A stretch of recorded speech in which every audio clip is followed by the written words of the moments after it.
Well, just who are you, mister? And what's your interest in all this? To see the wicked brought low, and to ensure the sleep of the just. I am the Sandman, and none can escape my dark dreams.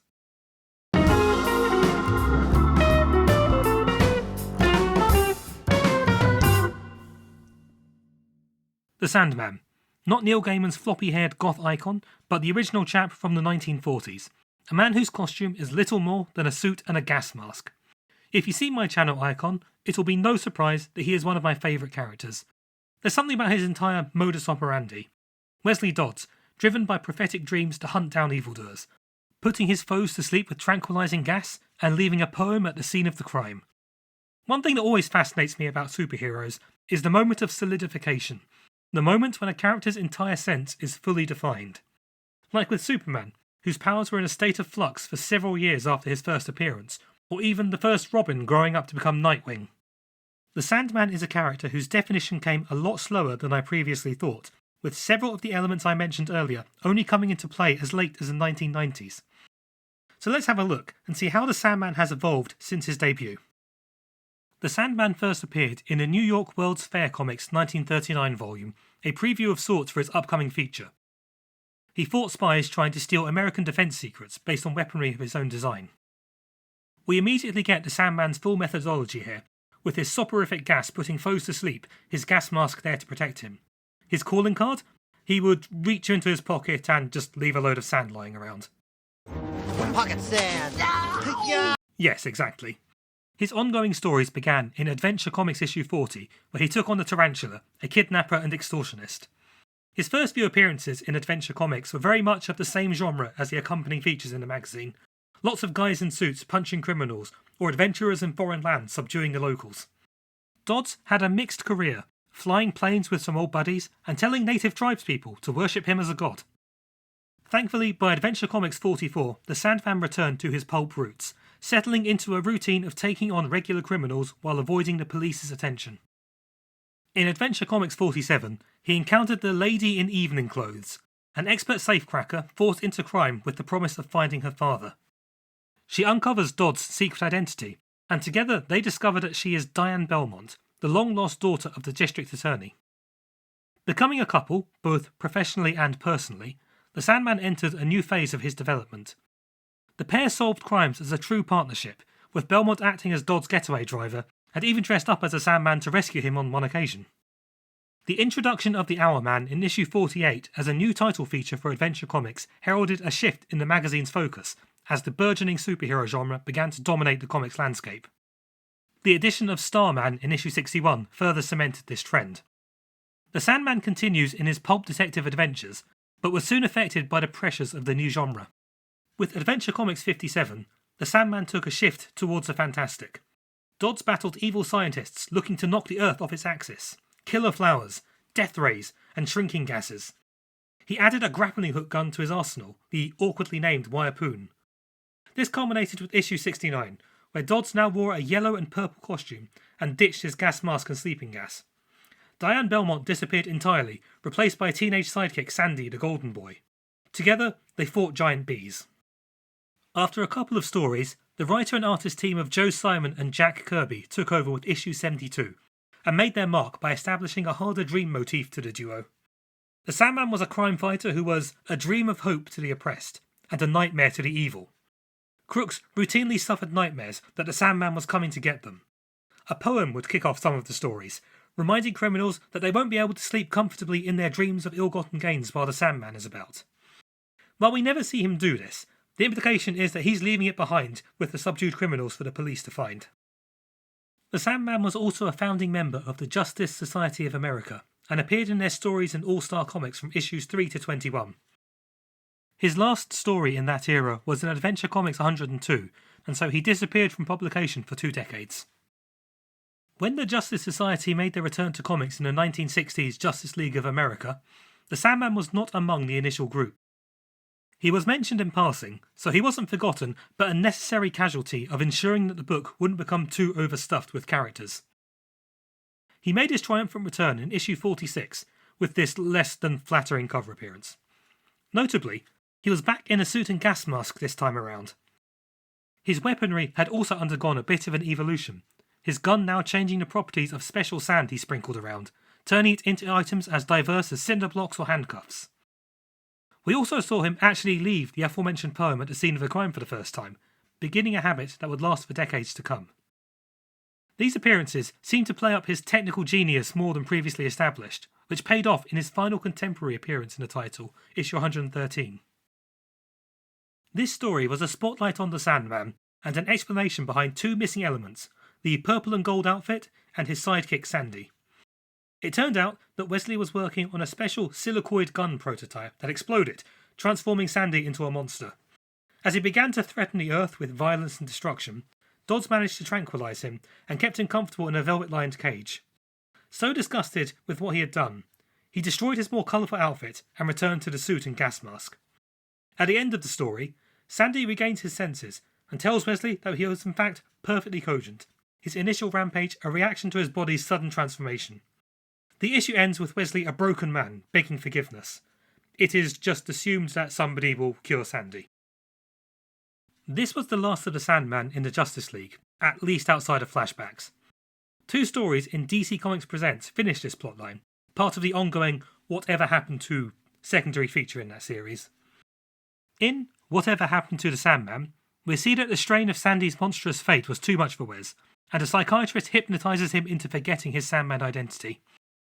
Regaining his memory after escaping from a giant hourglass trap set up by an old foe, he resolves to cure Sandy once and for all. This is followed up in DC Comics Presents 47, Whatever Happened to Sandy the Golden Boy. Dodds tracks down the hospital where Sandy was being treated, finding it destroyed in an earthquake.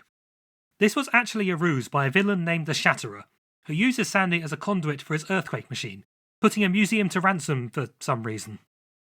Tracking down the Shatterer's lair, the Sandman puts him to sleep and rescues Sandy. Reasoning that a carbon-based explosion will revert Sandy's silicone makeup, Dodds manages to return him to how he was before the transformation. The Shatterer awakens, and with some residual earthquake energy, Sandy drops him into a hole and crushes him to death.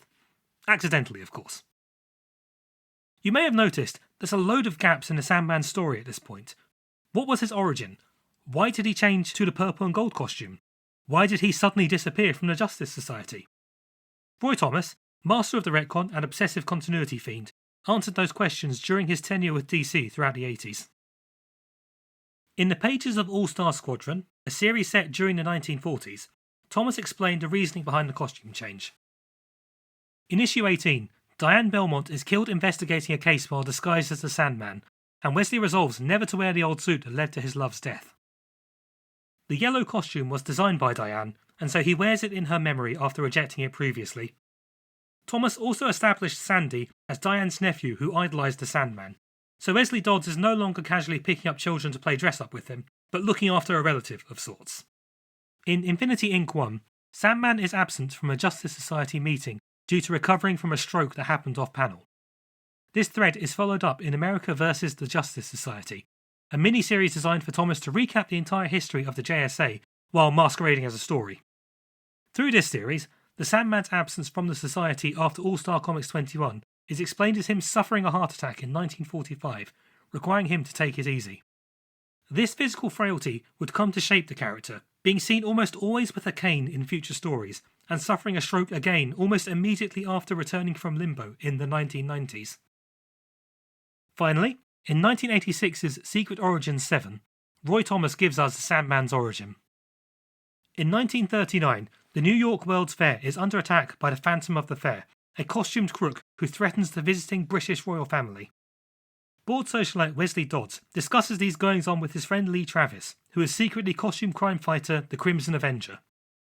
Seeing how nobody is doing anything to stop this influx of masked mystery men, he decides he should have a crack at them, if only to escape the boredom of being a millionaire. Picking up his outfit from stuff he has lying around the house, he takes on the name Sandman after his earlier musing about his life running like sand through the hourglass.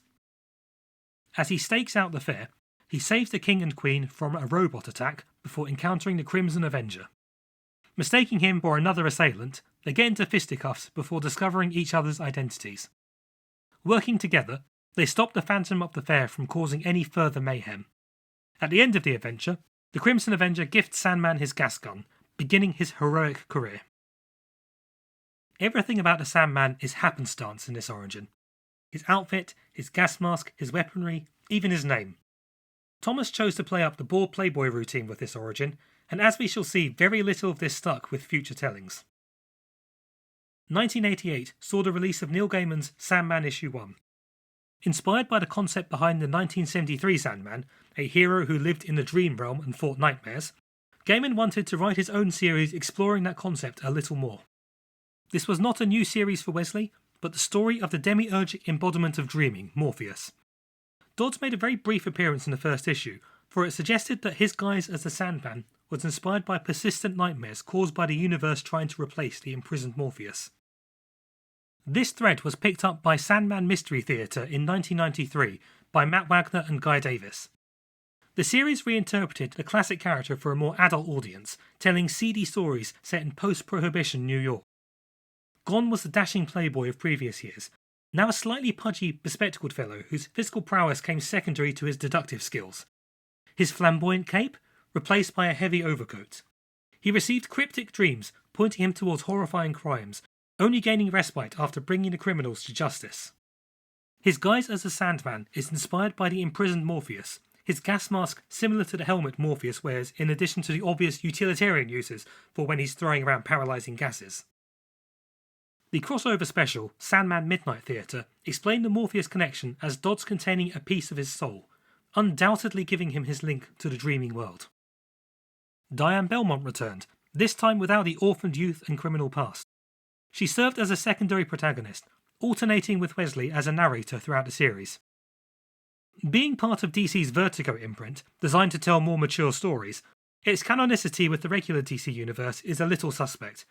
Sandy and the yellow outfit are only referenced as part of a comic strip when Wesley's exploits at a costume party grab the attention of a pulp writer.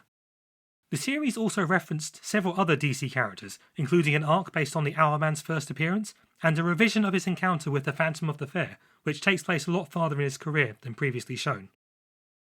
However, this series did influence the main universe's Sandman, especially in the pages of The Spectre and Starman.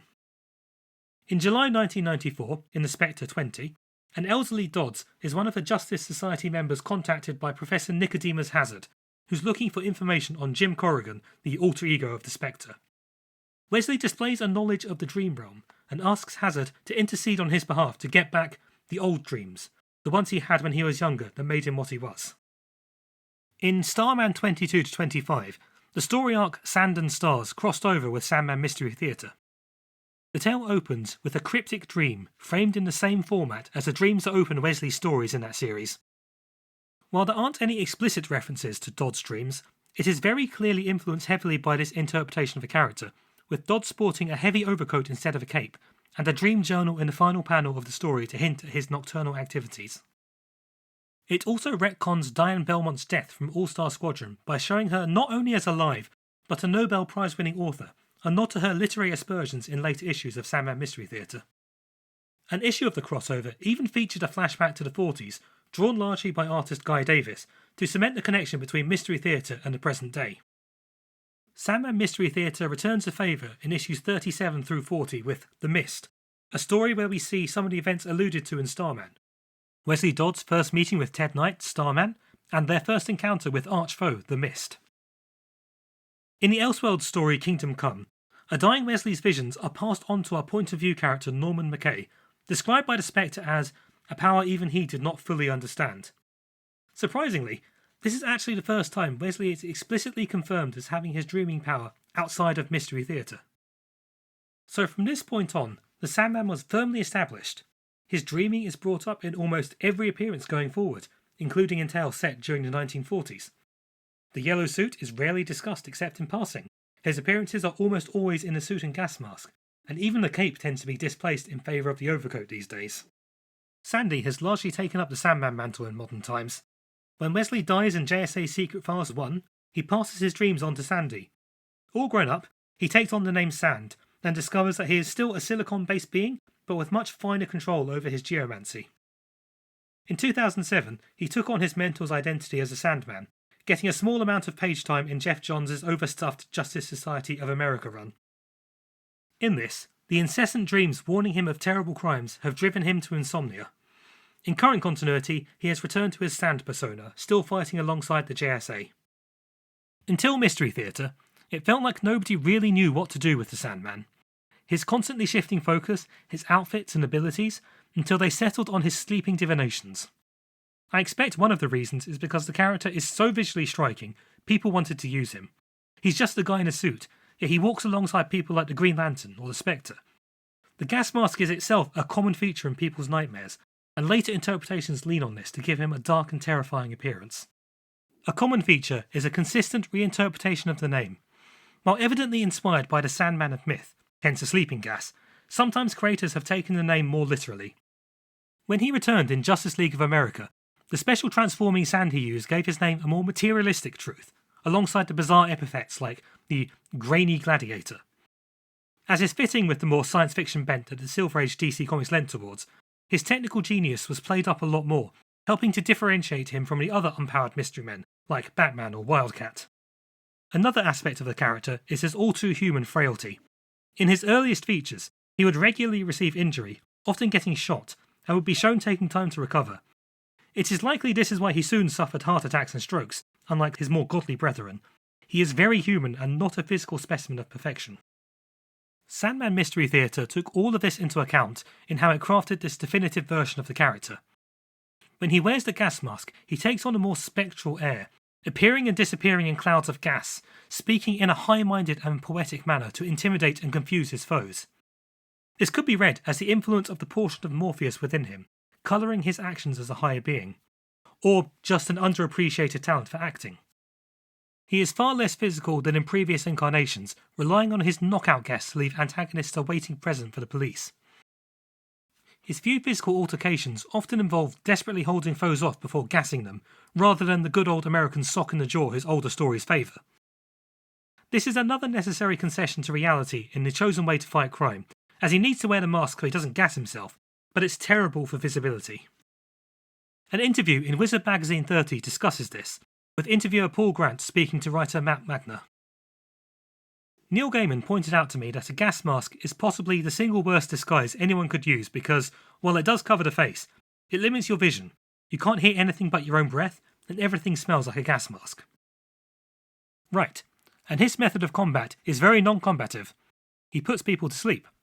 In fact, I was very proud of the fact that, in the first storyline, he doesn't strike an active blow against anybody until the very last scene, when he knocks down the wicked stepmother with the butt of an axe. Sandman Mystery Theatre hence took these disparate elements throughout the decades of the character's history and fused them into a compelling whole, something that has evidently served to keep the character around in the popular imagination for the years that followed. By adding the dreaming aspect to his repertoire, Sandman manages to fulfill the promise of his name a little more closely than some of his earliest incarnations and provided fodder for many stories to come. Now, if DC could just finish collecting the series in trade for once, that would be great. Well, thank you for watching all the way to the end. Hopefully you've learned a little about this character. I know I was pretty surprised at how late the whole prophetic dream stuff was part of the Sandman's character. How about yourself? Has this inspired you to look up any of the character's appearances? I can certainly recommend Sandman Mystery Theatre and the recent miniseries by Robert Venditti. Start the conversation in the comments, and I'll see you next time. Bye-bye.